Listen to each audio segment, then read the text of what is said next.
Peace, y'all. It is Posh Gibson here with a video talking about occult, science, and various things. First, before we get into it, let me just say I have various occult images. I have books. I have art for sale, and also bottle lamps coming soon. And I also have some clothes for sale. So check out my various links and sites. Occult Nachos on Etsy, Occult Nachos on Poshmark, Occult Nachos on TikTok. So check those out, please. Now that that commercial is done with, before I forget, if you're interested in magic and occult science, I highly recommend three books that you get. One of them is this book. You can see it. Encyclopedia of Spirits, the ultimate guide to magic, fairies, genies, demons, ghosts, gods, and goddesses by Judica Ilks. And it's a wonderful book. There's probably about 1,000 entries in it, different, as you can imagine, gods and goddesses and ancient deities. And there's also another book, the Encyclopedia of Ancient Deities, Patricia Turner and Charles Coltier. And that one's hard to find. That's not hard to find the actual book. It just costs $100, $200, sometimes even more. But you can definitely get it on PDF. Definitely send me a message if you want that book on PDF. I can send it to you. But the other book you can get right off Amazon, right off as a used book from anywhere. So the second book, which is a wonderful book if you're interested in a magical mindset and the magical minds, it's this one, The Magician by Philip Cooper. Yeah, Philip Cooper. Philip Cooper. And also another book by him, Basic Sigil Magic, Philip Cooper. This one, Basic Sigil Magic, you can still get physical copies. This one, it's out of print, but there's PDFs around that you can do. And also, don't forget, Maniki Neko. Hey Maniki, he's here for good luck. The welcoming cat. So, the goddess. What is the goddess? The goddess is in you. The goddess is in you. The goddess is the subconscious mind. The God is the conscious mind. The subconscious mind is the goddess. And when I say subconscious mind, we have our conscious mind, right? I'm lucid. I'm in the park. I'm recording things. That's all conscious mind shit, right? I'm actually doing something consciously. I'm hitting record now. I'm speaking on camera. The subconscious mind, which if you're a fan of Jung, he talks a lot about this, and there's a lot of wonderful writings by Jung regarding the subconscious mind. That's where our right brain is connected to. Our right brain, our goddess mind, our creative minds, our non-linear minds, right? That is the subconscious. The conscious mind, logical, linear, okay? Logical, linear, organized, that's the God mind, right? Just making things happen. Hammer and nails, aligning the 2x4s, right? That's the God energy. And so the subconscious mind, which is one of the things I want to talk about, is where all that creativity comes from. And that's the most important part of our human body situation. Because let me drop some knowledge for y'all, some wisdom I could even say. In most mythology and stories, ancient stories, mythology stories, whatever, there's many layers in terms of esoteric to these mythologies, right? But the most important one for us, most important esoteric layer, is that a lot of these mythologies are talking about our body. A lot of these stories, like stories in the Bible, are talking about our body, right? They're talking about lots of time just Kundalini energy and how Kundalini energy rises in our body and what makes that all happen and where it comes from, and kind of the key points to make this happen. So lots of time look at these mythologies, it's actually telling a story of our body and how to channel and engage with this goddess creative Kundalini energy, right? Because it's the Kundalini is sometimes Shakti and Shiva, where Shakti is at the base of the spine, I believe I'm saying this correctly, and Shiva is in the base of the the skull, but behind, in your neck, right? And you basically, they're lovers and you want them to connect. So you gotta raise up Shakti up to Shiva so they can have divine union. And that's raising your Kundalini, to activate all that wonderful energy, to activate, divine nectar, and have that that milk and honey in your mouth, which, a lot of that stuff is talking about an actual thing that happens when you raise your Kundalini. You get a sweet taste in your mouth. That is delicious. Well, that's a certain nectar that's very nourishing to your mind and to your body, and you only get it on certain days. It's like French toast. It's exactly what it's like, right? So, we gotta raise this Kundalini goddess energy so that we can use a magical mindset. It's not imperative to have a magical mindset that we raise this energy,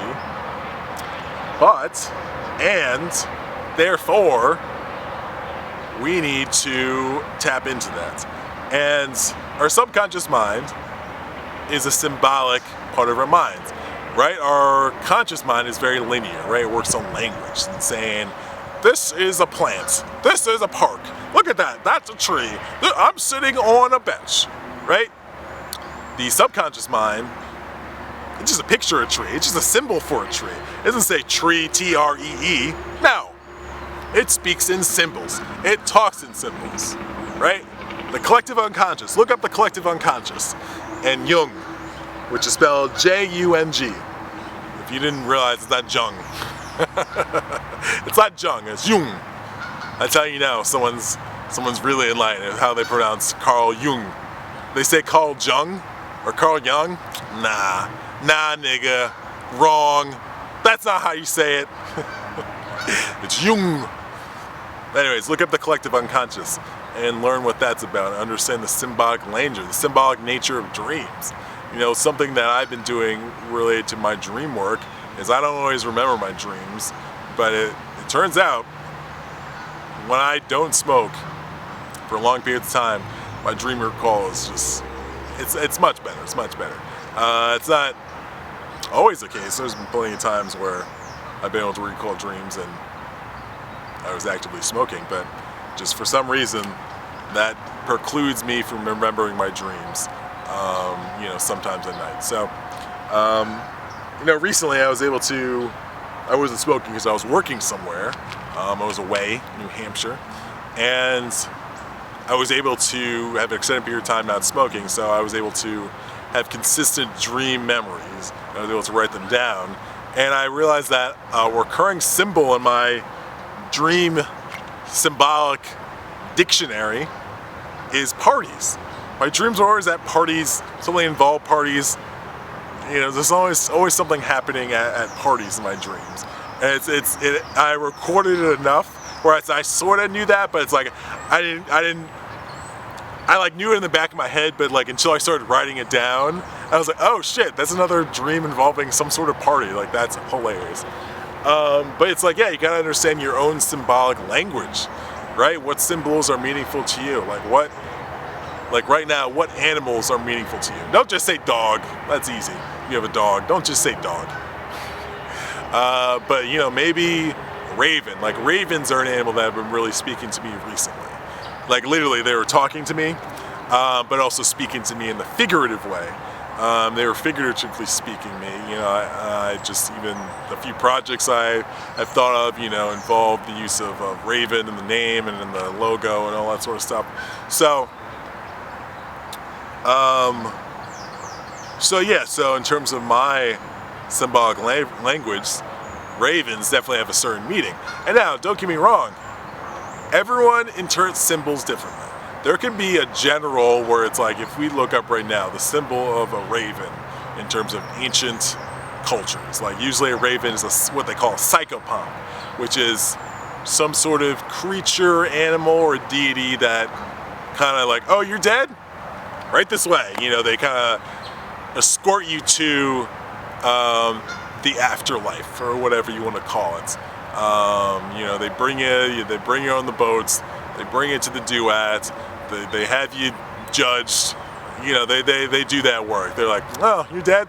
Oh, okay. Anyways, right this way, sir or madam. You know, that's what they do. But, you know, even aside from that, my personal interpretation of what ravens mean to me as a symbol can mean, like, you know, they can mean death and destruction. They could be just badass. They can just mean badass to me. It's like, yo, if I put a raven on something, that means it's badass to me. That's a symbol for me. You know, sorry, there was a bee on me. No, I'm not sorry for that. There was a bee on me, folks. Get over it. So, we need to, hold on, let me turn this ISO down. No, hold on.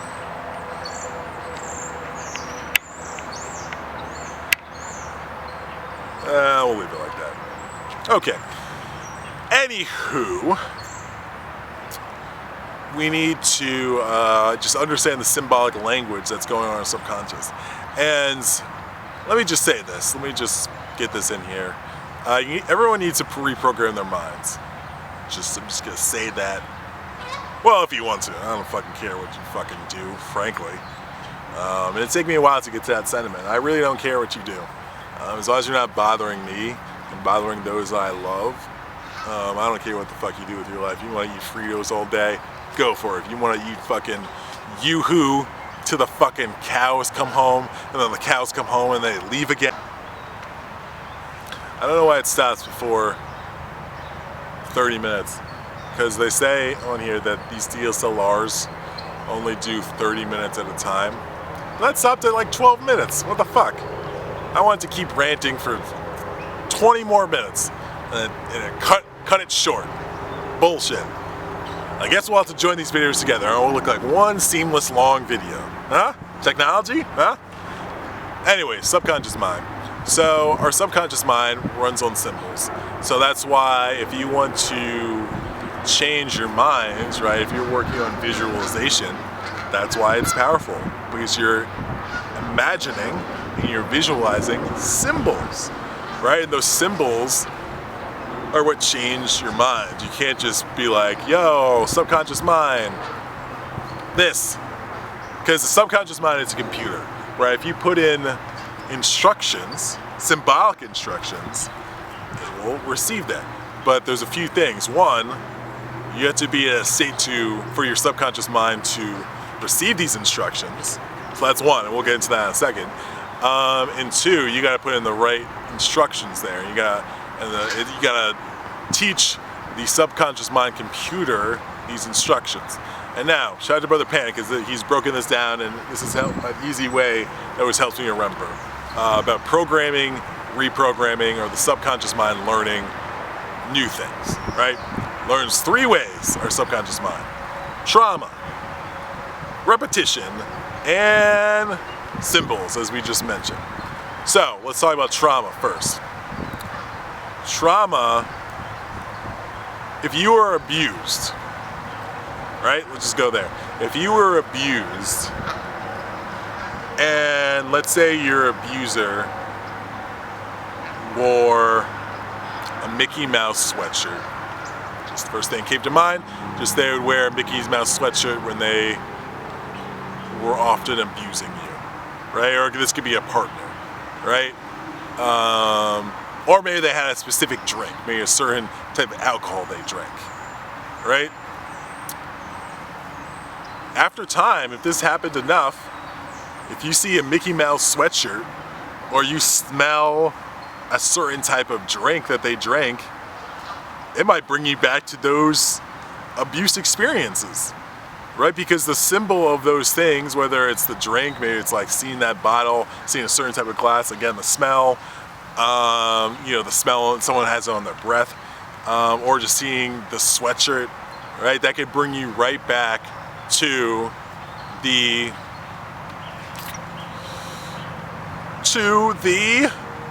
wait for it, to the abuse experiences, because your subconscious mind has learned, oh, when abuse happens, the symbol's there, this Mickey Mouse or this specific type of alcohol, that's the connection. Your mind's made that connection, where it's like, when this symbol's around, this happens, and this could be, it could go the either way, where it's like,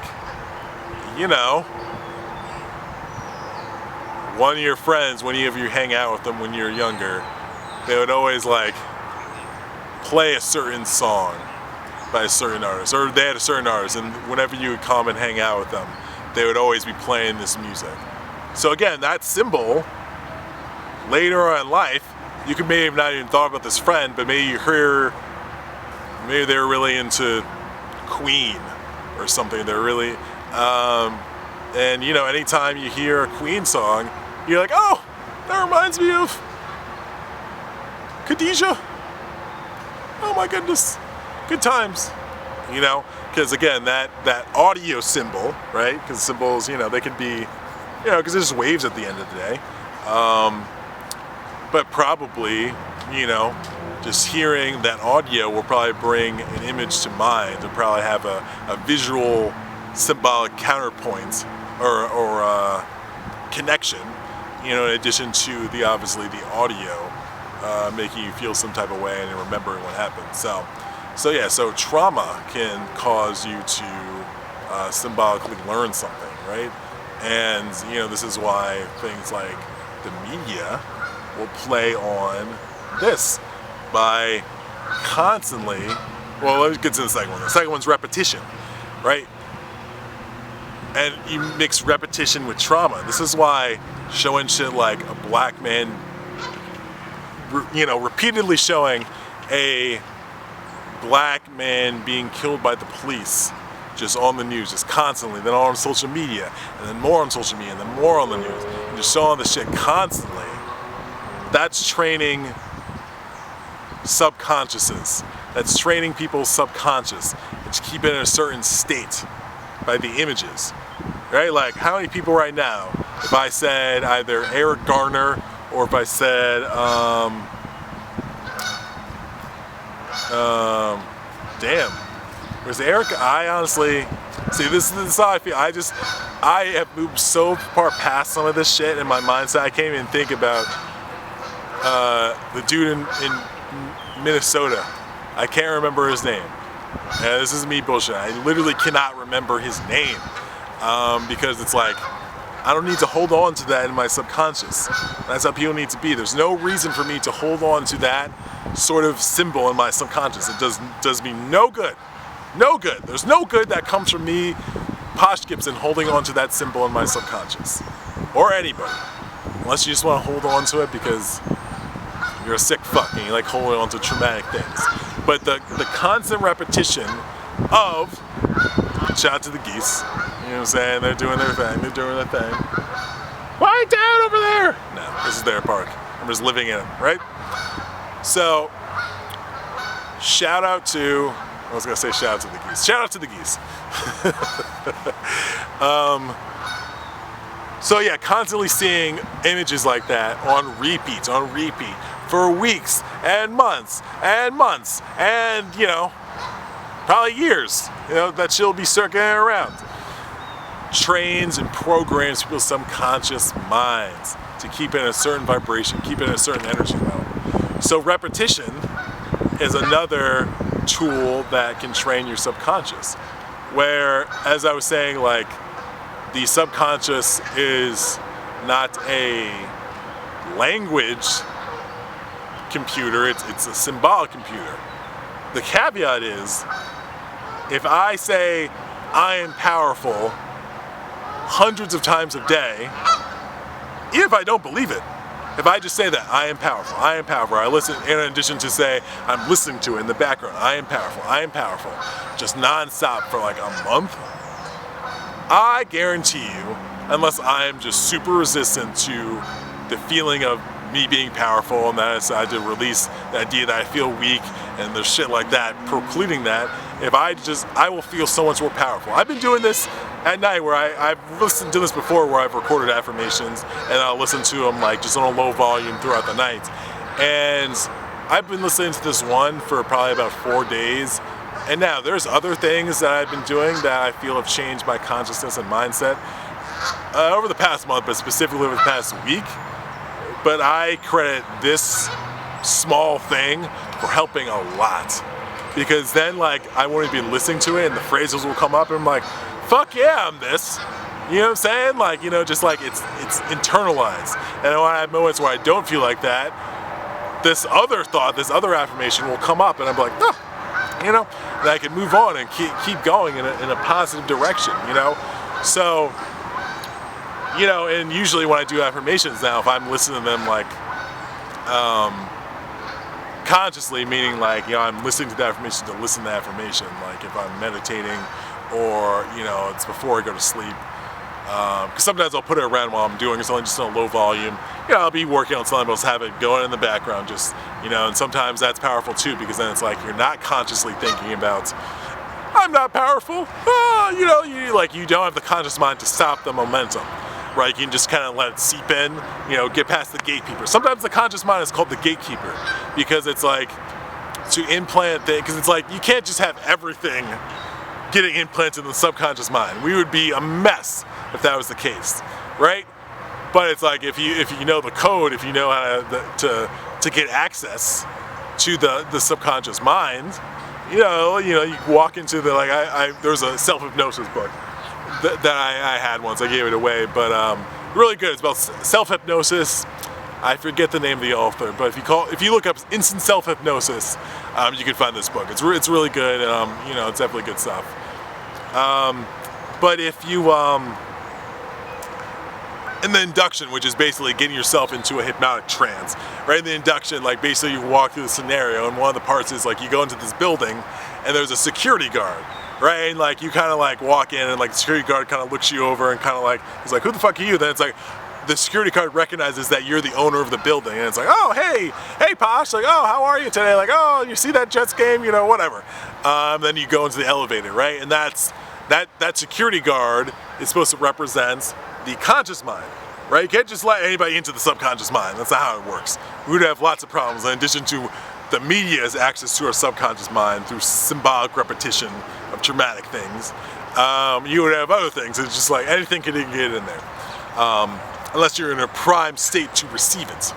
So the security guard lets you in. That's the conscious mind letting you in, and then you go down into the subconscious mind, and then you're in a trance state, you're in a relaxed, receptive state, and then you can implant things. You know, I was doing this last night, I did a meditation, and I just felt myself in the state where it's like, now if I, I'm not saying that if I'm in my waking consciousness, what they call beta state, I was in more of an alpha delta state. I was in like kind of a, I was doing a meditation, right? I was listening to some binaural beats.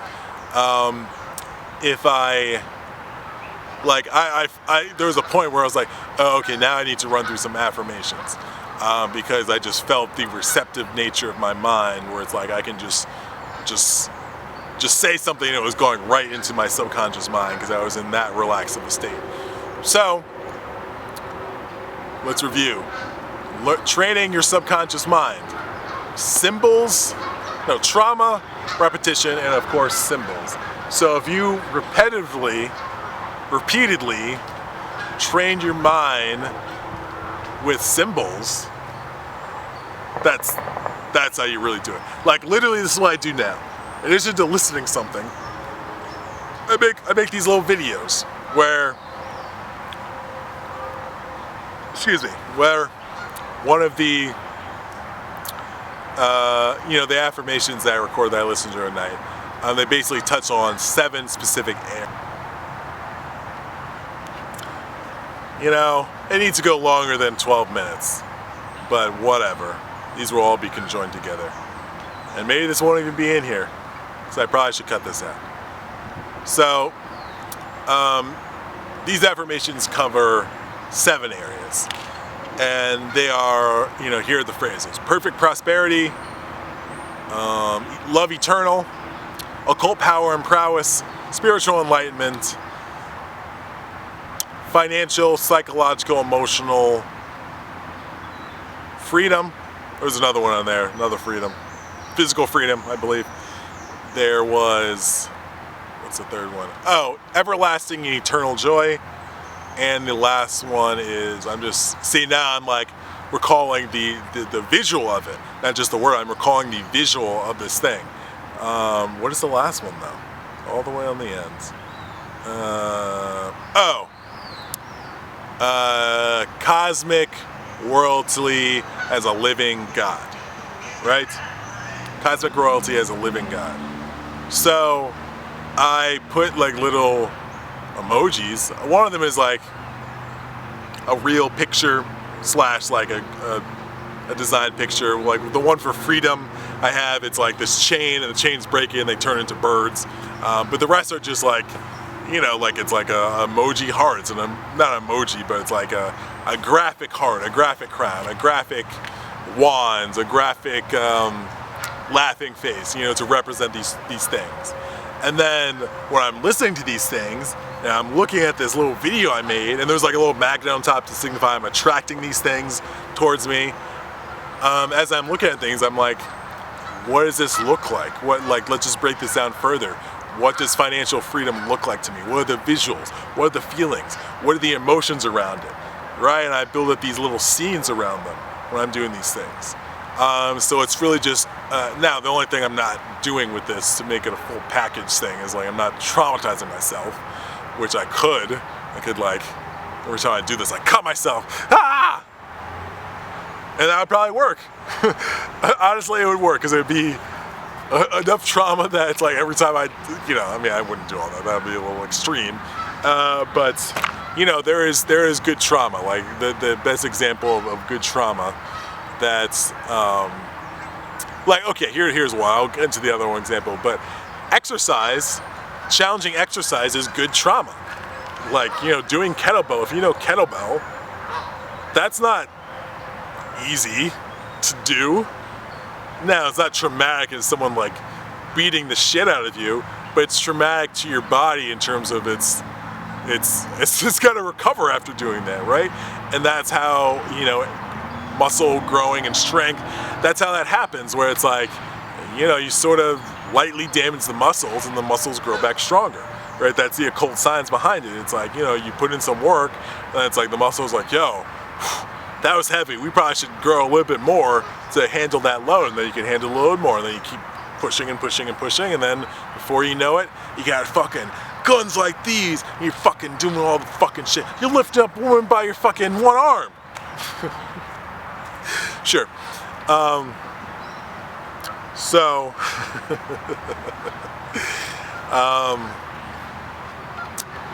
You just need to trauma. So there's good trauma. And the other example of good trauma, this is probably the classic example, is like initiation of like in a traditional, let's say like African culture, where when a boy is becoming a man, like a coming of age rites or ceremony, right? Maybe they like burn you on your arm with something, or maybe they cut you with something, right? And it's the idea of like, this is a big deal in addition to the symbols of, maybe there's chanting, maybe there's drumming, maybe there's specific sort of instruments that they use, maybe there's certain, like you're wearing a certain garb or garments, right? Maybe certain necklaces, your face is certain pay. In addition to those symbols, right, in doing it, like there's also a traumatic element to just further drive it home, because it's like the idea that, I've heard like this, where this is a random aside, but I'm thinking about like how much I don't want to say a lot of, there are some relationships out there where it's I'm talking about relationships between adults. So keep this in mind. Where it's a relationship, it's not a relationship between a god and a goddess. And I say god and a goddess, that could be, a female can be a god and a male can be a goddess. Like, let's just clear that out of the air. But between two people, and a god and goddess balance sort of thing, whether it's two females, two males, a male and a female, it doesn't fucking matter at the end of the day. It's just more about the balance of the energies at the end of the day. Is it a good fit of the energies working with each other? So, I was just thinking about it because I've been watching American Horror Story and Asylum. It was like, yo, they touch on mommy issues like hardcore, and like, and I was reading about the many-breasted Artemis, which is like this deity from like Roman times, which is like literally just covered in titties. And it's hilarious because it's like, whoa. And I was just thinking about like, yo, I feel like a lot of, I keep saying a lot, I feel like there's some adult relationships where unfortunately it's like a mother-son or father-daughter dynamic. It's not a god and a goddess dynamic. It's not even a king and a queen dynamic. You know, it's a mother-son you know, dynamic, and like, you know, what, and just talking about like, you know, wounded inner childs, and you know, like, you know, just all that stuff. I'm laughing because I'm thinking American Horror Story and some of the scenes that with this dude who was like a serial killer, and he had hardcore mommy issues, and he's relentless to one of his victims, and it's wild. It's wild. Have you seen Asylum? You know what I'm talking about. Threats in Atlanta. What a couple. Talking about mommy and son, right? So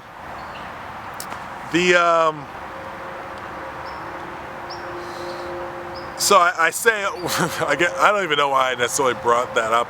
Oh, the initiation ceremony.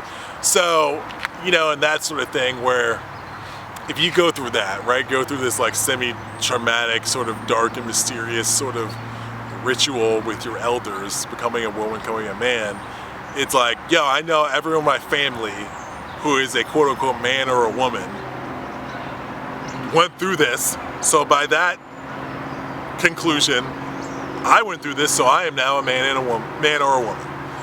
And, you know, there's not, you know, I mean, that's why it's like things like bar mitzvah, bat mitzvahs. There is a certain mystical utility to that, where it's like, yo, you're a man now. Like, you know, that comes with a whole new set of energy. You cannot be a boy, you cannot be a girl anymore, right? You can keep that sort of childlike energy and that childlike light and that, you know, and that inner child, positive, happy, and healthy, right? That's very important. But in terms of being a wounded inner child who just like misses their mommy or daddy, which, I mean, that's fine, but it's like, just, it can get in the way of a lot of things. And I think, you know, just like some of those rites and ceremonies, to finish off this rant about coming of age initiations and rituals, that creates stunted adults at the end of the day, you know, and just working through that stuff. So, but anyways, back to the subconscious mind. Those are the three ways that we program said mind. Mente. That's how we program this mind. And, you know, this is how we create more of a magical mindset and really leave the mundane mindset. Just put that to bed. You know what I'm saying? The weirder and crazy in terms of occult practices or occult science or magic or mystical shit or woo-woo, the farther it's from the mainstream, the better. Like, that is my like fucking philosophy right now. You know what I'm saying? Like, this is a small one, but it's like I was making nachos. I'm obsessed with nachos. And, you know, in the past that would bother me, but now I'm like, psh, fuck yeah, I create a fucking nacho goddess. I give offerings to nacho goddess. You know what I'm saying? This is the way you gotta go. You gotta go fucking far from the mainstream. Not necessarily like, you know, you could still be out here in the fucking park and shit, you know what I'm saying? You know, it could be fucking off the grid in the woods, but I think that can help in some instances with our mindset. You know, that's why people do retreats. you know, just like I never had put apples on nachos before. And I was like, I did apples and jalapeno. That's all I put on these nachos. And I fucking loved it. And I had never done that before. And if I hadn't had that mindset, I would not have explored that. And that seems small. And I'm sure people have put apples on nachos before. I'm sure people have even put apples on nachos with jalapenos. That's not the point. I had never done that before. And that's what always is the case. What have you not done in your life? You know what I'm saying? From the standpoint of Posh Gibson apple jalapeno nachos, that's never existed before. So I was on point with making that because I was going into a part of the cosmos that, again, if other people made it, that doesn't even fucking matter. I hadn't done it, right? If I'd never painted on a staircase, and I said that because the homie Ango is gonna paint on a staircase soon. You know what I'm saying? If she hadn't done that before, she could very easily be like, oh no, I don't do staircases. Or be like, oh yeah, staircases, yeah, let's add that to the repertoire. Yeah, let's do that. We need staircases, let's go. But it's always going in the direction of what hasn't existed before. And what hasn't existed before is anything you haven't done before. That's it. You know what I'm saying? There's lots of books out there, but is your book out there? There's lots of albums out there, but is your album out there? There's lots of meditations out there, but is your meditation out there? There's lots of Qigong out there, but is your Qigong class out there? There's lots of kinky, sexy bakeries out there, but is your kinky, sexy bakery out there? You know, you see what I'm getting at? So, it's about creating from that side of the mind, creating from the subconscious part of the mind, and, you know, like, just always zeroing in that, always making that happen. And I feel like I was talking about something else. The apple nachos thing. So, you know, that's something I don't take for granted anymore. So, what am I trying to say with all this? What I'm trying to say is bananas. That's what I'm trying to say. Fucking bananas. But no, it's about creating out of your goddess mind, out of your right brain, out of your subconscious mind, that which hasn't existed before. And this is where you need the God energy, right? If you have an idea for these nachos, right? If you just get a vision, oh my goodness, I'm gonna put them on and like this, and then, you know, we're gonna fucking put on, we're gonna spray some lemon zest on there, and then we're gonna do this, right? The subconscious mind can't make those nachos for you. Until further notice, that's not how it works, right? Maybe as I develop my occult powers, I'll be able to just do some mind air frying. By the way, if you have an air fryer, making nachos in the air fryer is the quickest and best way ever to make nachos. All right, 5 minutes. 5 minutes, and even if listen, you ready for this? Even if you refrigerate the nachos and they're soggy, which is the problem I've always had about getting nachos and reheating them. They've been abandoned by existence. Now with the air fryer, if I can put those in there, what? Crispy as all fuck again. Okay? So that's a little occult nachos aside about nachos. So anyways,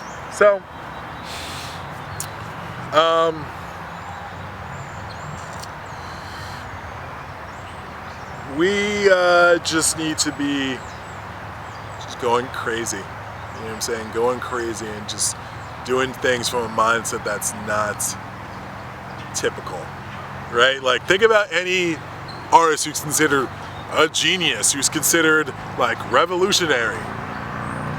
They weren't doing normal shit. They weren't just saying the shit that everybody else was saying, right? Because they were really pushing and leading into the goddess mind. You know what I'm saying? They weren't being like, well, you know, this, I don't know if someone will like this. I don't know this, like, that's a little out there, you know what I'm saying? No, you know, oh, it's out there? Ooh, go even further. Oh, you can't go further? Oh, go even further than that if you're saying you can't go further. Keep fucking going further with your magical mindset, with your occult practice, right? That's the only thing, I don't want to say the only thing that's going to save us, or save you. But I was having this conversation earlier where, you know, the homie was talking about just some things that were bothering her and things that were, you know, really getting to her in terms of just like feeling tired of feeling this way.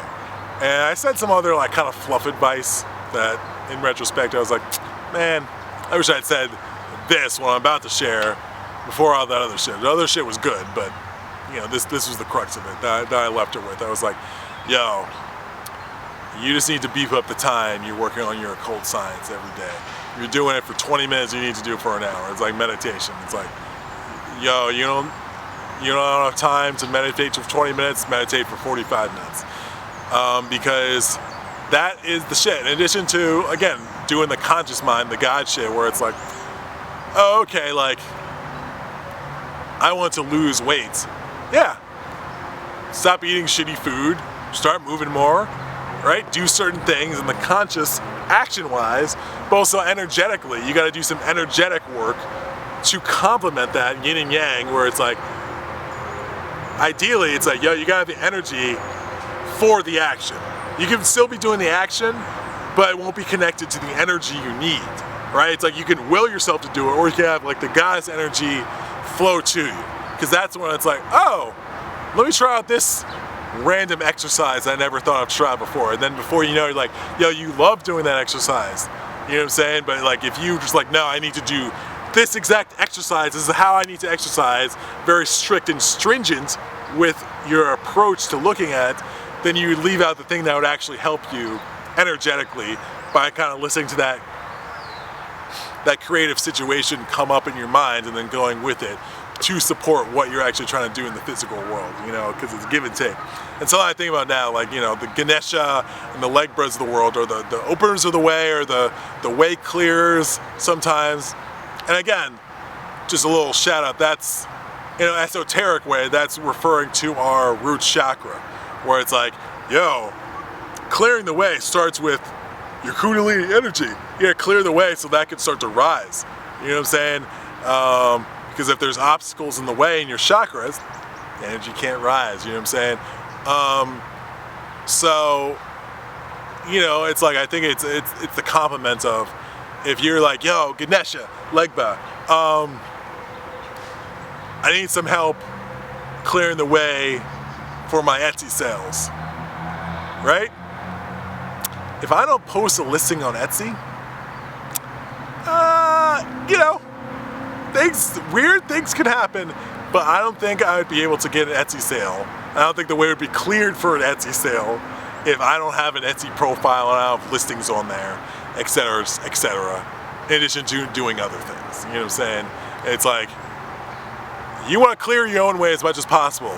So then the energy, the goddess energy, when that's coming through, it's like, yo, that shit's clear. We got a snow plow. It's like, you just cruise on down the highway, Ganesha, like, yo, shit is cleared. And that's how I feel now, where it's like, you know, I've been working with my own pantheon, you know, the classical ones. And it's like, I feel like things aren't happening in this way, you know, in terms of like things I'm working to sell, but it's like, oh, or maybe I just need to do more way clearing on my end, in addition to working with them, you know, energetic frequency, you know, oh, maybe let me update these listings, maybe change these prices, let me share it over here, let me just keep putting energy in, right, like it's a bank, just keep putting energy in, keep working on, keep channeling energies to assist on the back end, so on the front end you could say, but on the back end in terms of, you know, subconscious mind versus conscious mind, excuse me.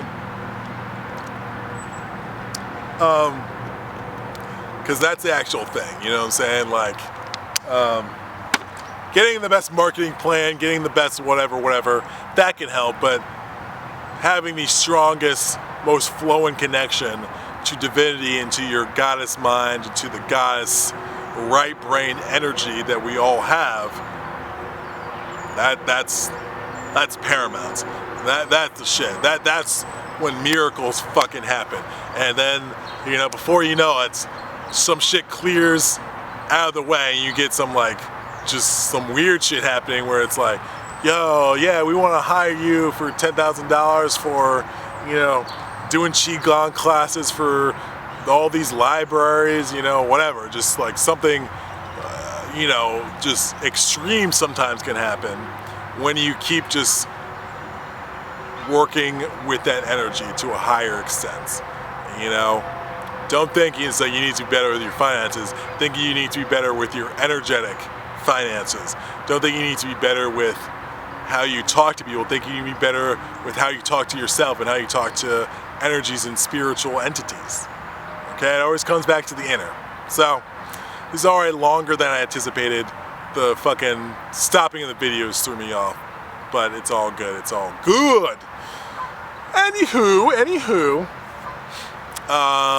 this is Posh Gibson, this is Occult Nachos. Thank you for watching, thank you for listening. Keep working on your magical mind, keep working on your occult science, keep just doing shit that's like, yo, if you want to create your own deity for every time you're in the bathroom, fucking go for it. Just do the shit. Just do the shit. Think about like musical artists, and again, people we consider geniuses, where it's like how out there the geniuses that we consider in the mainstream. First of all, probably when they started, probably like there were people like, no, don't do it like that, don't record like that, don't say those words, right? But they stuck to their guns, as they say, and they, you know, went out there, and you know, maybe they stuck to the course, and then one day, all of their out there-ness paid off, right? Literally and figuratively, because people were like, oh, they're so revolutionary, they're so like, they get me, like, you know what I'm saying? Like, they're so, whoa, man. You know what I'm saying? And that was because they were flowing with the guy's energy and not letting the guy energy dictate what they did. Goodbye. Say goodbye to Maneki Nico. And I appreciate you. You're the shit. And just trust in yourself, believe in yourself. You can do amazing things just with your fucking mind.